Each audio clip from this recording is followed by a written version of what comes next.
اعوذ باللہ من الشیطان الرجیم، بسم اللہ الرحمن الرحیم۔ السلام علیکم ورحمۃ اللہ وبرکاتہ۔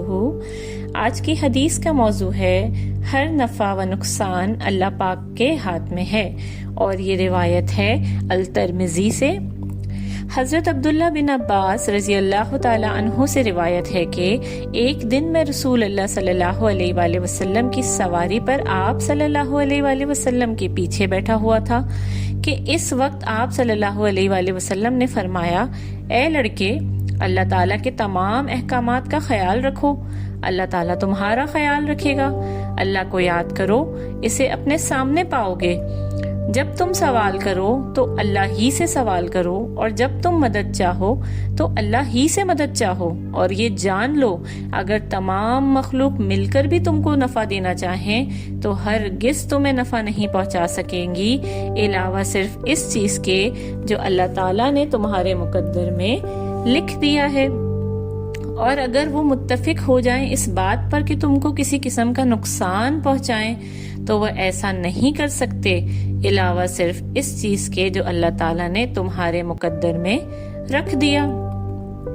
اور پھر قلم اٹھا کر رکھ دیے گئے اور صحیفے خشک ہو گئے۔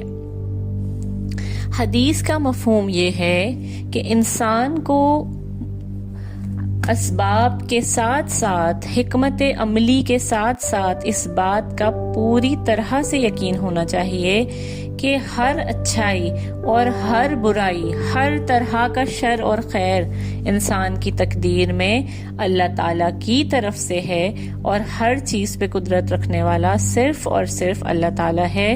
اگر ساری دنیا بھی آپ کے مخالف ہو جائے اور اللہ تعالیٰ آپ کا نقصان نہیں کر آنا چاہتے، کوئی تقدیر میں ایسی چیز نہیں لکھی ہوئی اور اللہ پاک کا نہیں اس میں حکم شامل، تو کوئی آپ کو نقصان نہیں پہنچا سکتا۔ بالکل اسی طرح اگر ساری دنیا آپ کے نفع کی کوششوں میں لگ جائے لیکن وہ نفع آپ کی تقدیر میں اللہ نے نہیں لکھا اور اللہ کا حکم نہیں شامل، تو کوئی آپ کو نفع نہیں پہنچا سکتا۔